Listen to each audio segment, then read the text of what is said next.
ಈ ಕಡೆ ಇಲ್ಲಿ ನಮ್ಮನ್ನ ಅಂಕಲ್ ಕರ್ಕೊಂಡು ಗದ್ದೆಗೆ ಹೋಗ್ತಾ ಇದ್ದಾರೆ. ರಮ್ಯಾನ ವೇಷ ನೋಡಿ, ನಾನು ತೋರಿಸ್ತೇನೆ. ಚೆನ್ನಾಗಿ ಬರ್ತಿದೆಯಾ ನೋಡು, ಬಳ್ಳು ಬರ್ತೀನಿ. ಎಂತ ಗೊತ್ತುಂಟಾ, ರಮ್ಯನ ತೋರಿಸ್ತೀನಿ ಬಾರಿ. ರಮ್ಯಾ, ಇವತ್ತು ನಾವು ರಮ್ಯನವ್ರ ಗದ್ದೆ ನೋಡಲಿಕ್ಕೆ ಹೋಗ್ತಾ ಇದ್ದೇವೆ. ಜೊತೆಗೆ ರಮ್ಯಾ, ಆಮೇಲೆ ಅಂಕಲ್ ಮುಂದೆ ಹೋಗ್ತಾ ಇದ್ದಾರೆ. ಸೊ ನಾವು ಒಳ್ಳೆ ಬಾಬುಲಕ್ಕಿ ಥರ ರೆಡಿ ಆಗಿಬಿಟ್ಟು ಹೋಗ್ತಾ ಇದ್ದೇವೆ. ಸೊ ಬನ್ನಿ, ಬಿದ್ದರೆ ಮಾತ್ರ ದಿಡಿಕ್ಕನೆ ಆಗೋದು.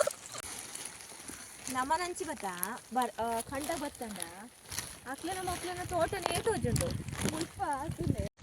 ನಮಗೆ ಇಲ್ಲಿ ಕಳಳೆ ಸಿಕ್ಕಿದೆ. ರಮ್ಯನ ಹತ್ರ ಕಳಳೆ. ಅಂಕಲ್ ಪಾಪ ಕತ್ತಿ ತಂದಿಲ್ಲ ಮರ್ರಿ. ಪುಟಾಣಿ ಸ್ವರ್ಗಾನೆ ಕಾಯುತ್ತೈತೆ. ಸ್ವರ್ಗ ಎಲ್ಲ ಇಲ್ಲ ಗಾಯ್ಸ್, ಇಲ್ಲ ಉಂಟು ನೋಡ್ರಿ. ಇದು ಸ್ವರ್ಗ ಅಂತ ಹೇಳಿದ್ರೆ, ಇದು ಸ್ವರ್ಗ ಅಂತ ಯಾವ್ದಾದ್ರು ಅನ್ಸಿದ್ರೆ ಅದು ಹಳ್ಳಿ ಲೈಫ್ ಮಾತ್ರ ಆಗಿರುತ್ತೆ. ಡೌ ಮಾಡ್ತಾಳೆ, ಅವ್ರದ್ದು ಹಳ್ಳಿನೇ ಆದ್ರೆ ಇಲ್ಲಿ ಸಿಕ್ಕಿದೆ. ಬರೀ ಡೌಗಳು